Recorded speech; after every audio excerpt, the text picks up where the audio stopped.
എൻ്റെ മൂത്ത മോനെ അവൻ +2 പഠിക്കണത്. അവൻ ഫെയർവെൽ ഡേക്ക് ഒരു പാട്ട് പാടി. ഇത് മോള് കേട്ട് നോക്കിയേ.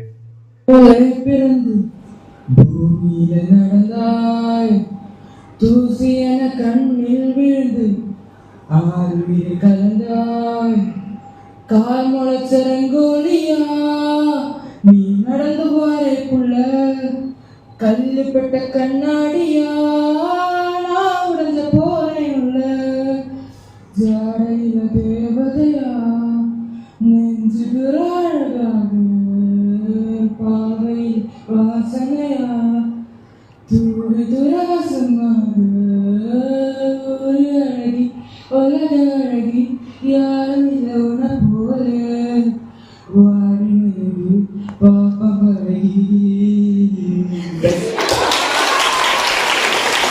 എങ്ങനെയുണ്ട്? നല്ല കയ്യടിയൊക്കെ കിട്ടിയിട്ടാ. സൂപ്പർ അല്ലേ?